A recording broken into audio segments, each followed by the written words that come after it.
question about what Star Wars show I am most excited for in the coming years has plagued my mind for many months now, with Tales of the Jedi, The Mandalorian, and especially The Acolyte all being very close contenders for the top spot, as well as Andor. However, which one does truly take the top spot out of these four that we are expecting in the Star Wars community?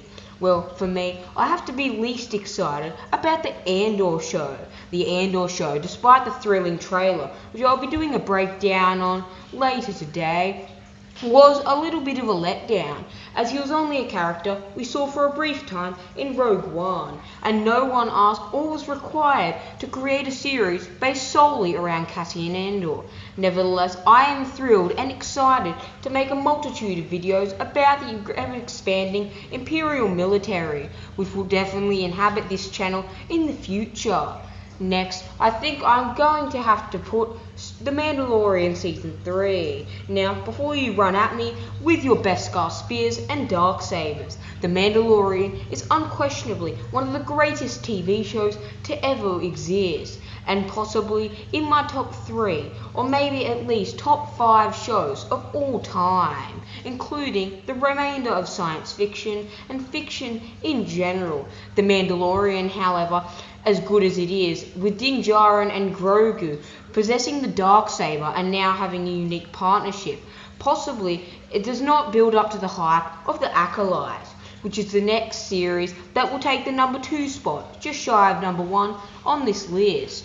The Acolyte is said to be steeped in Sith lore and ancient dark side power, which I'm very excited about, with many of the characters having been rumoured and revealed by many hidden sources. It is unknown whether the Mun Sith Lord and the Master of Emperor Sheev Palpatine, Darth Plagueis, will be appearing in this show.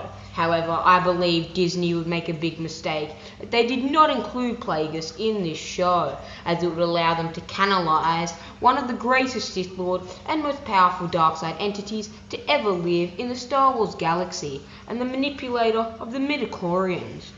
Now, coming in at the number 1 position, we have Tales of the Jedi. I have my own reasons for this, but it is mainly due to the portion of the Dooku and Mace Windu half of the short, while the Ahsoka, seeing her going through brutal training with Anakin, as well as Rex and his battalion of the 501st Clone Troopers, having to deflect all the stun blasters and bullets that are propelled at her by the blasters, is certainly thrilling and exhilarating. It cannot match up to the other side of the spectrum.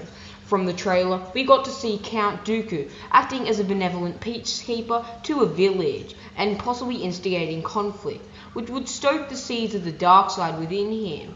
It is most likely that during this time, Dooku has not yet achieved the rank of Great Master or Sith Lord, and has not fallen under the tutelage of Darth Sidious, as he still has his blue-aligned kyber crystal in the Jedi Order.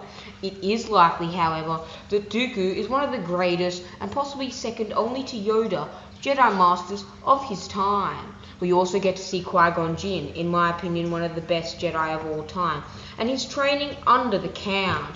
It is most likely that Dooku is around the age of 40, or possibly a bit higher or a bit less than this at the time of this show.